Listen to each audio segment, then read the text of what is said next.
Vous souhaitez vous exprimer sur un sujet qui vous tient à cœur? Studio Qualita vous donne la parole. Tous les lundis, Olivier Granilic vous ouvre les portes de Studio Qualita pour une émission en toute liberté. On vous donne la parole, c'est tous les lundis sur Studio Qualita.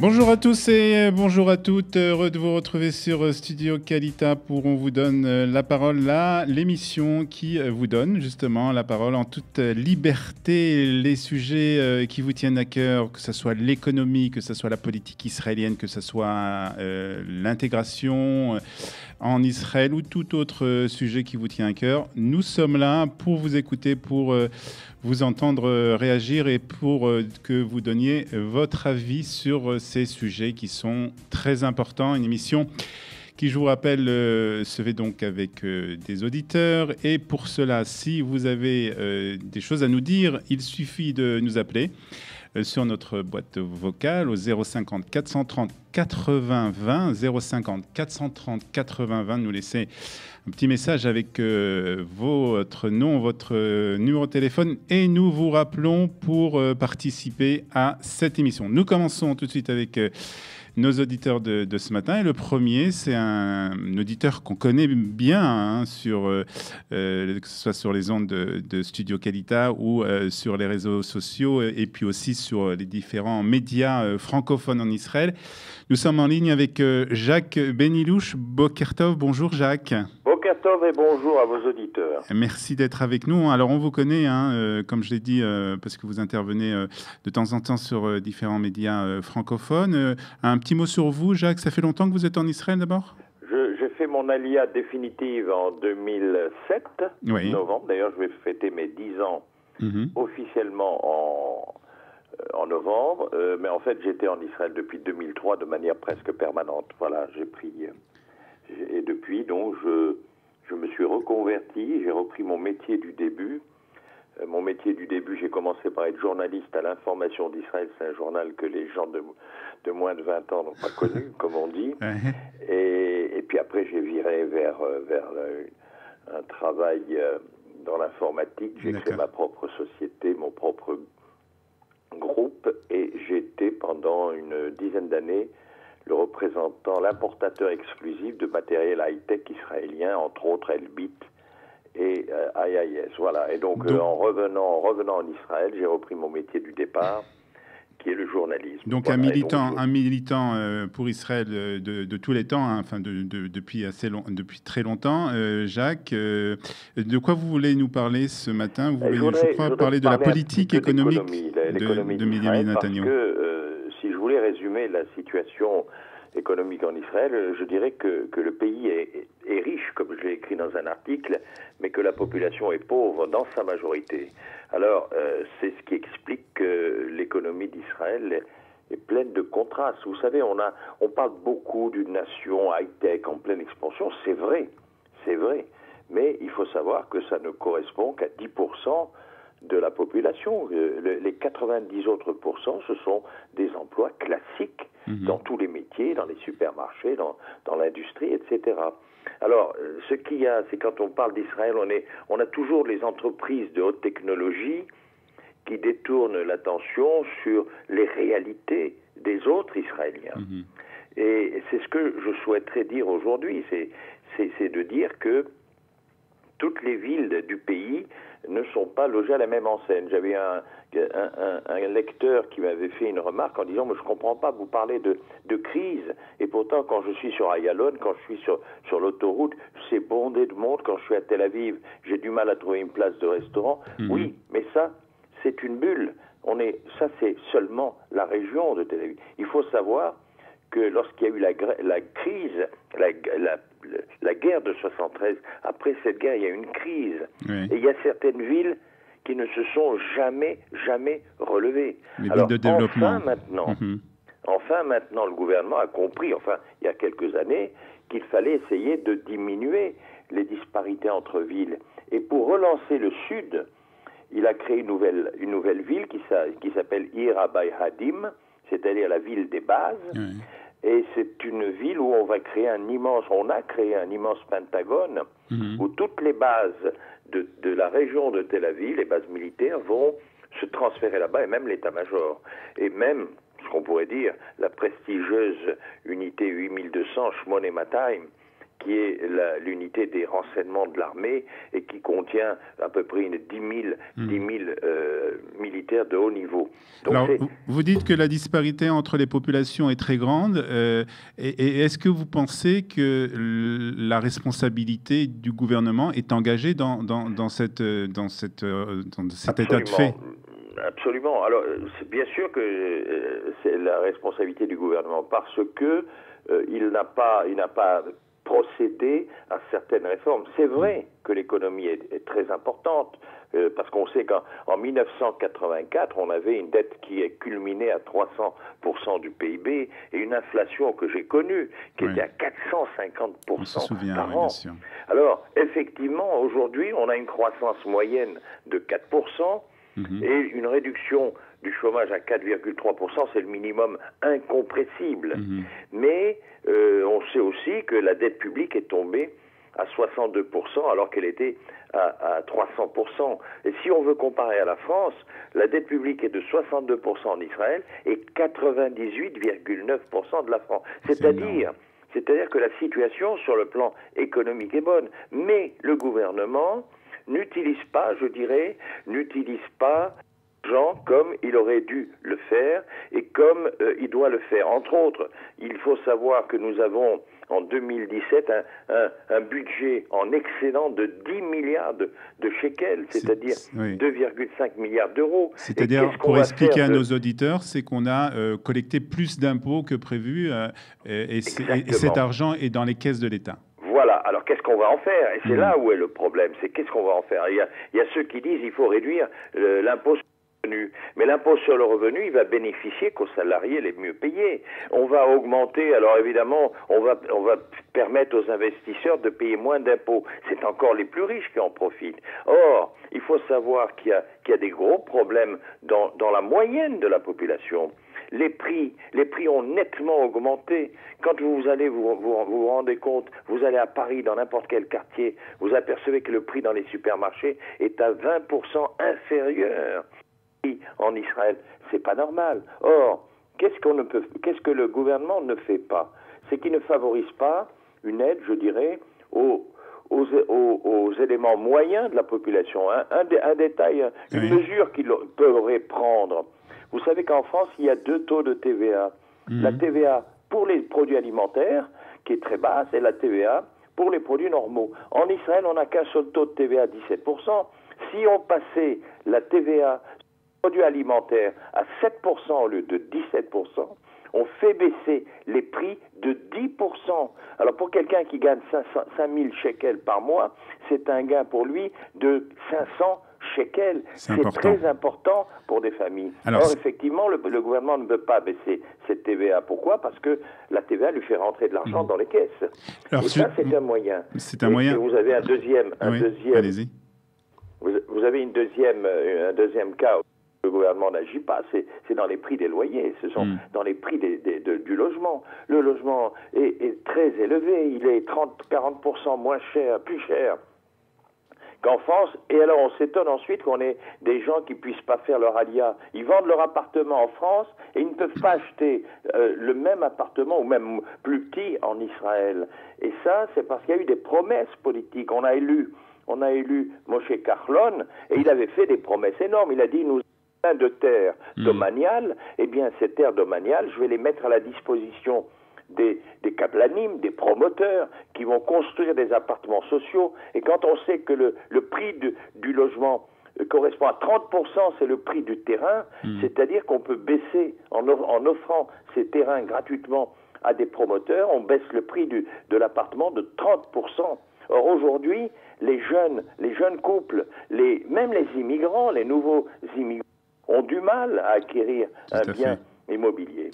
Alors, ce que vous préconisez, en fait, Jacques, c'est une intervention plus importante du gouvernement pour aider la population. Est-ce qu'on ne risque pas de devenir un pays d'assistés ? Non, parce que en France, on le fait, on a des logements sociaux en France, on a des HLM.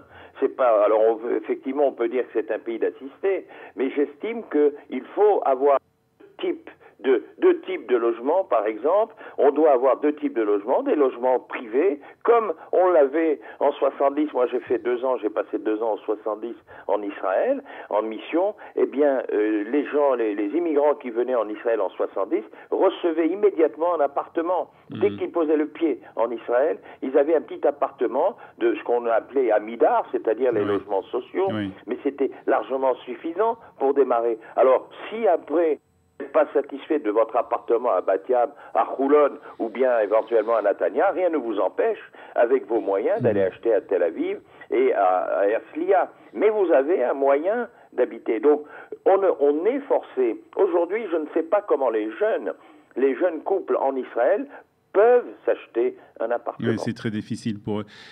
Vous pensez donc que l'économie, la politique économique de Benjamin Netanyahou et de Moshe Kahlon, puisque c'est le ministre de l'économie, n'est pas une bonne politique? C'est pas une bonne, on peut pas dire que c'est pas une bonne économie parce que les résultats sont là. Mais on doit dire que c'est une économie ultralibérale. Alors effectivement, les gens disent oui, mais grâce à ça, on a sauvé le pays, c'est vrai. Grâce à ça, on a des industries qui fonctionnent. Grâce à ça, on a plein d'industries qui donnent des salaires, qui donnent des emplois. Mais c'est pas suffisant. C'est-à-dire qu'il faut créer des moyens. Et quand je disais en 70, Israël était pauvre.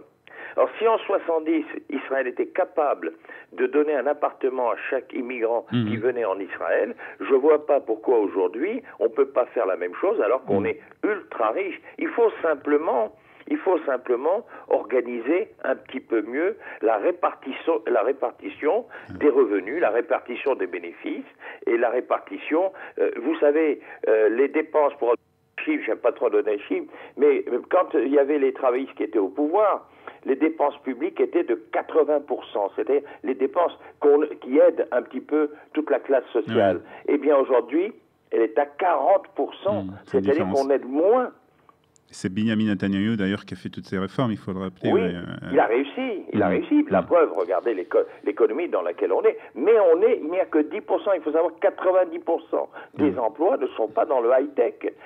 Il faut se douter que quand même, on est vraiment un pays de high-tech, mais ça ne concerne que 10% je dirais, les mieux payés.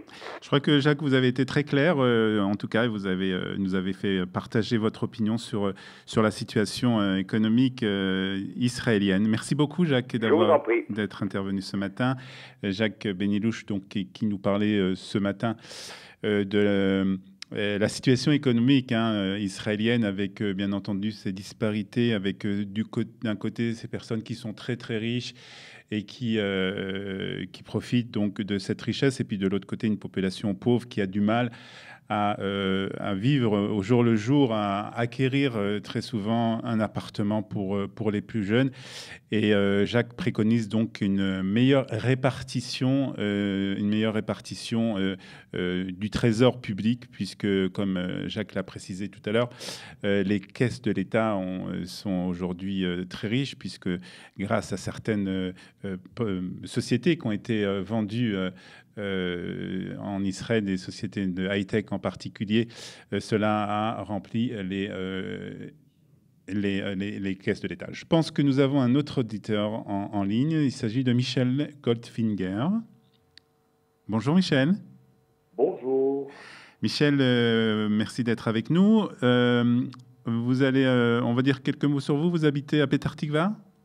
Exactement. D'accord. Et vous êtes en Israël depuis longtemps ? J'ai fait mon alia il y a 8 ans, de la Belgique, d'Anvers. On le sent dans votre accent. Oui. Est-ce que lorsque vous parlez en hébreu, c'est une simple curiosité, est-ce que lorsque vous parlez en hébreu, on vous dit que vous êtes belge ? On sent, parce que nous, les Français, quand on parle en hébreu, on sent très bien qu'on est français. On nous dit tout de suite, ah, toi, tu viens de France. Non. Je veux vous dire, je ne connais pas tellement bien. Je me débrouille en hébreu. D'accord. Mais on m'a jamais dit, on m'a jamais fait une remarque. D'accord. On voit directement que je suis Oleh Hadash. D'accord. Alors, de quoi vous voulez nous parler, Michel ? J'aimerais vous parler de ma grande déception du président Rivlin. président Rivlin, rappelons-le aux auditeurs, qui la semaine dernière a décidé de refuser le recours en grâce du soldat Elor Azaria, le soldat qui avait donc été condamné à prison après avoir abattu ou tué un terroriste alors qu'il était à terre. Ça vous a déçu, la réaction de Reuven Rivlin? Oui, ça nous a déçus. Ça m'a beaucoup déçu parce que je ne sais pas si vous vous souvenez, mais à la fin du procès, il y avait son avocat, Schefter, ou je ne sais pas comment il s'appelle. On lui a fait énormément de pression pour ne pas aller en appel parce que le président allait gracier Elor Azaria. Il y avait beaucoup de chances qu'il allait gracier Azaria. Bon, alors, il a fait ce qu'on lui a demandé et le résultat était ce qu'il y avait la semaine dernière. Et comme j'étais très déçu, comme beaucoup de gens. Et encore, oui. Vous auriez voulu quoi, en fait, que le gracier. Vous pensez? Vous savez, pour moi, un terroriste mort, un terroriste qui vient tuer nos soldats ne doit pas terminer en prison. Il doit mourir parce qu'après un certain temps, il y a toujours un accord et on change les terroristes pour n'importe quoi. Ouais. Comme dit Chalit, 1000 terroristes 1000 prisonniers ont été libérés. De ces 1000 prisonniers, il y en a 100 qui ont récidivé. Et donc, s'il est mort, il n'y a pas de problème. Vous pensez que le soldat israélien Elor Azaria n'a pas commis de faute en faisant ce qu'il a fait? Il a peut-être commis une faute, peut-être qu'il ne doit pas le faire, mais peut-être qu'il ne devait pas le faire. Mais il l'a fait et il devait être gracié. Donc vous pensez que Reuven Rivlin s'est trompé et qu'il aurait dû utiliser son droit de grâce pour venir donc en aide à ce soldat Elor Azaria. Vous suivez de près l'actualité israélienne, Michel Goldfinger? Pardon? Vous suivez de près l'actualité israélienne? Absolument. Mais je m'abstiens de lire la presse de gauche. D'accord. Je m'abstiens de lire la presse de gauche, je vous dis la vérité. D'accord. Vous arrivez à suivre l'actualité en hébreu quand même? Mais si vous non. Je regarde surtout les informations sur Internet, et Le Monde Juif, plutôt ça. Ynet un petit peu, mais à la télévision, jamais. À 8 heures, jamais. Ni la 2, ni la 10, jamais. Vous ne suivez pas l'actualité en hébreu, vous préférez suivre les médias français? Si, sur la 20, bien sûr. Sur la 20, La 20, oui. Et pas les nouvelles sur la 2 ou sur la 10. Bon, maintenant, ça a changé. Bon, jamais. Vous pensez d'une manière générale que la presse israélienne est de gauche? Ah oui. Absolument. Absolument. S'ils n'ont rien à dire, alors ils commencent à parler de les femmes de ménage de Mme Netanyahou, ou comme ça, que ça ne nous intéresse absolument pas. Ce qui nous intéresse, c'est comment son mari, le Premier ministre, dirige le pays, et pas comment qu'elle a traité ses employés, tout ça. Ce n'est pas du tout notre problème. Donc, vous pensez que c'est la presse persécute un peu Binyamin Netanyahou, tout de même? Absolument. Et sa femme aussi. Je ne défends pas sa femme, je ne connais pas sa conduite, mais ça n'a rien à faire avec le comportement du Premier ministre. Je regarde la façon qu'il dirige notre pays, et pour moi, c'est... Vous êtes satisfait? Vous êtes satisfait? Absolument. Très bien, Michel. Merci en tout cas de nous avoir apporté votre témoignage sur cette affaire du soldat Elor Azaria et de cette décision de Reuven Rivlin, le président de l'État, qui vous a déçu. Merci beaucoup, Michel. Je vous en prie, bonne journée à vous. Merci beaucoup. On vous donne la parole toujours sur Studio Kalita et nous recevons notre prochain auditeur sur Studio Kalita. Il s'agit de Dan. Bonjour Dan.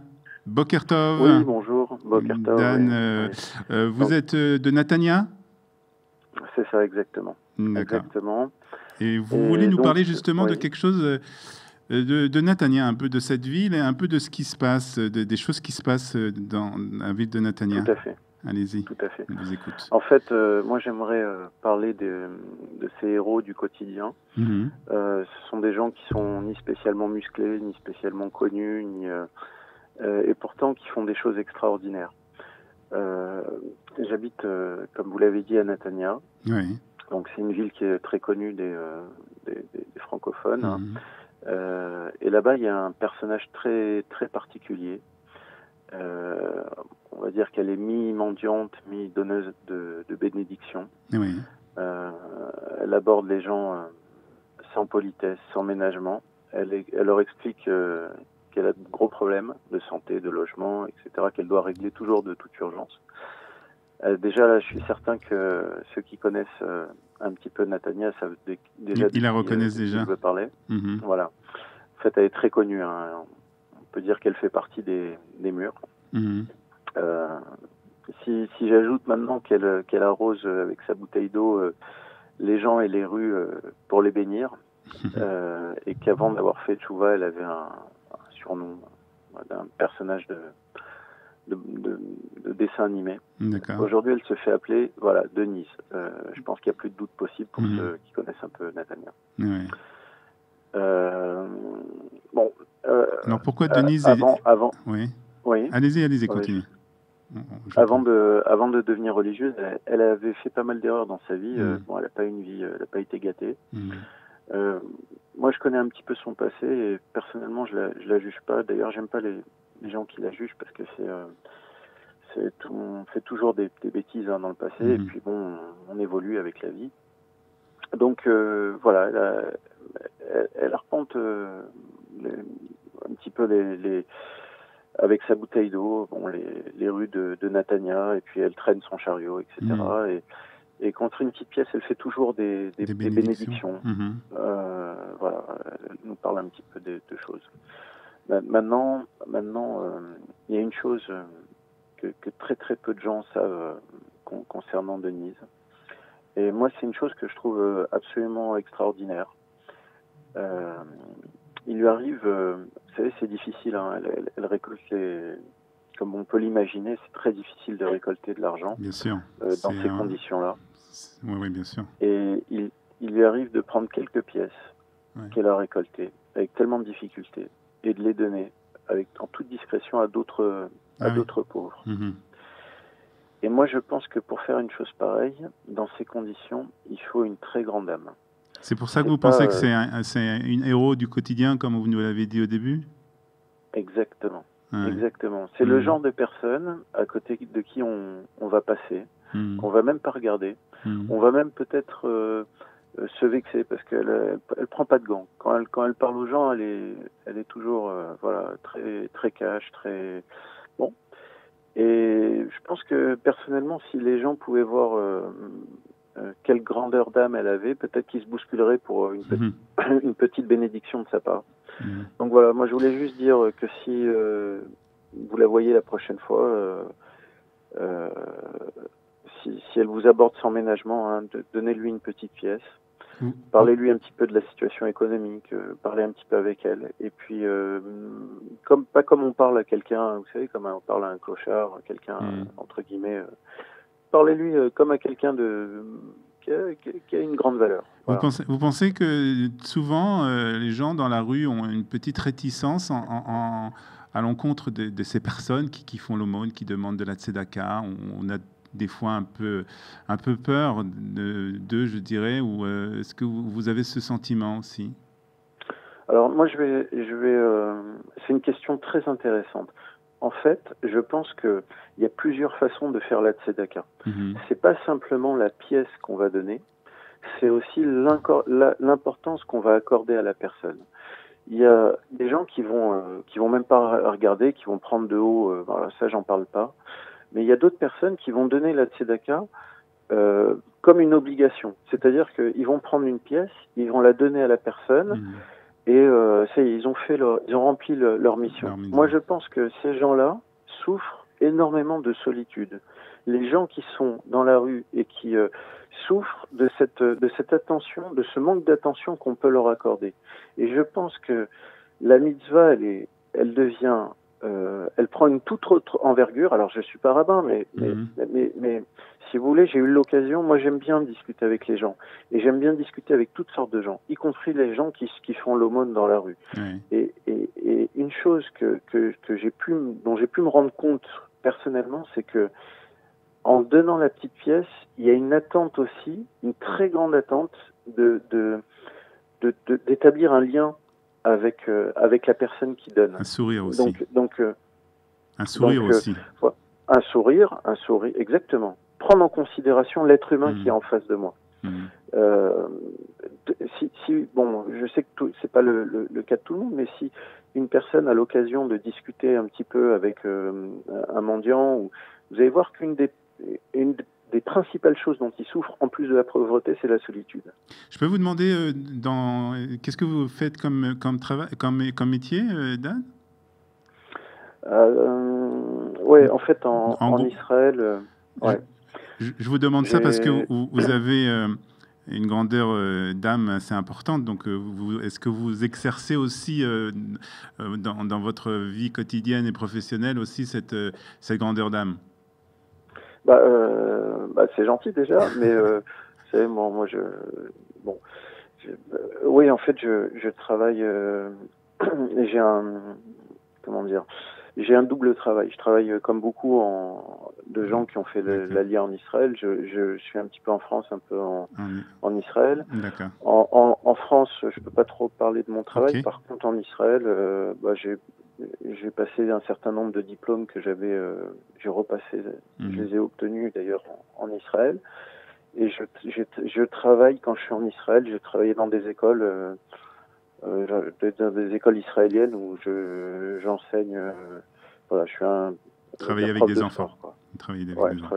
Parce qu'il faut aussi une grandeur d'âme et beaucoup d'amour pour travailler avec les enfants. En tout cas, merci beaucoup de ce témoignage très émouvant, je dois dire, de votre part et de cette leçon que vous nous avez donnée concernant les personnes qu'on rencontre des fois dans la rue, des personnes qui nous demandent, qui tendent la main et qui nous demandent une petite pièce. Et c'est vrai que des fois, on les craint un peu, on a un peu peur d'eux, peut-être parce que justement, c'est le reflet de quelque chose qu'on ne veut pas être, qu'on ne veut pas devenir, et ça nous fait peut-être des fois peur, mais c'est vrai qu'il faut les aborder avec beaucoup de gentillesse, avec une petite parole et avec un sourire. C'est ce que, en tout cas, j'ai retenu de ce que vous avez dit ce matin.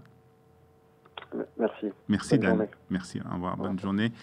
Voilà, c'est la fin de cette émission sur Studio Qualita. Alors, comme vous avez entendu, les témoignages sont différents. On a eu un témoignage sur la politique économique de Benjamin Netanyahou, un témoignage sur Reuven Rivlin et la déception qu'il avait causée pour certains habitants, citoyens de l'État d'Israël. Et puis, ce témoignage aussi très émouvant concernant notre façon de considérer les autres, de considérer les personnes un peu plus diminuées que nous, les personnes qui font la tzedaka, qui demandent de la tzedaka dans la rue.